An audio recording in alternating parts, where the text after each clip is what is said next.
Alors, voici un petit livre que je vous ai pris qui s'appelle « L'ogre, la sorcière et le pirate ». Je me suis dit que ça reprenait plein de thèmes qu'on avait déjà fait, que ça pourrait vous intéresser.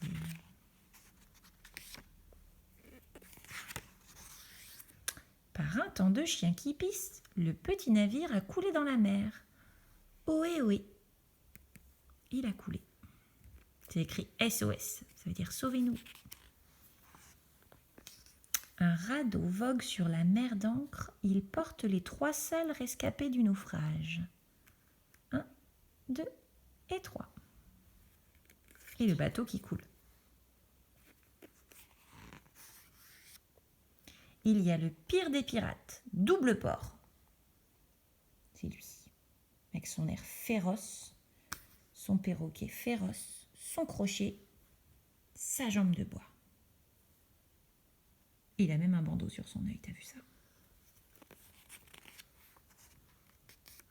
Il y a le plus gras des ogres, Big Estomac. Il est gros, hein? Oh là là, il fait peur lui aussi, hein? Et il y a la plus sordide des sorcières, des égouts.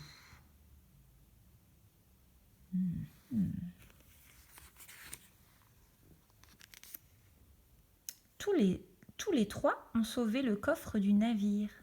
Et dedans se cache un trésor. Ha ha! La sorcière, l'ogre et le pirate aimeraient bien tous les 3 ouvrir le coffre. Le pirate rêve.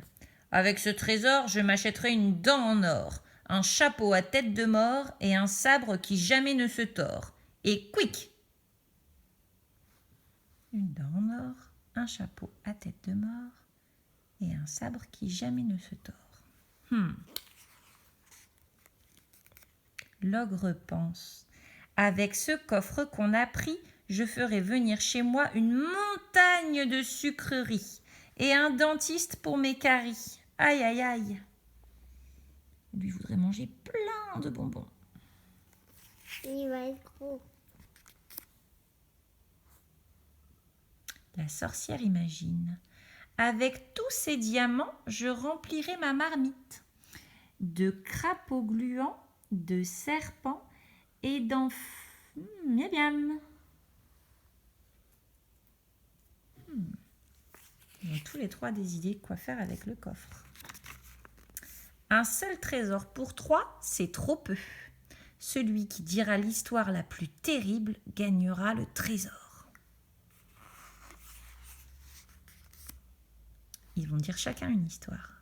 L'ogre commence avec son histoire. J'aime les gosses et surtout leurs pieds, si possible, dans des chaussettes puantes.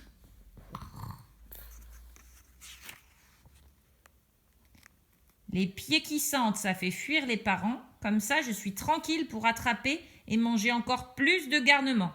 Oh. Ouh. Le pirate poursuit avec son histoire. Moi, les mioches, je les prends et je les chatouille terriblement. Chatouille leurs pieds. Il les attrape avec son crochet. Il les ficelle et il les chatouille. Les marmots me disent où sont leurs frères et sœurs, alors je les capture tous pour ma collection. Je les garde derrière une vitre et je les regarde pleurer en riant. Alors lui, il est drôlement cruel. Hein. Il fait comme un musée avec des enfants qui pleurent. Ça, c'est cruel. Il va peut-être gagner le trésor, lui. Et la sorcière raconte son histoire et termine. Les morveux et les pestes qui traînent, je les transforme en crapauds, en peau de vache, en hachis parmentier. Il y en a en vache, il y en a en chauve-souris, en cochon, en tortue, en grenouille, enfin en crapaud. Oh là là là là, elle aussi elle est drôlement cruelle. Chaque fois que je change un môme à sa maman, je me sens plus méchante et plus repoussante. Oh là là, elle est vraiment très méchante aussi. Qui de la sorcière, de l'ogre et du pirate est le plus horrible? Mais qui va le dire? Pas le ciel bleu de peur, pas la mer vert de trouille.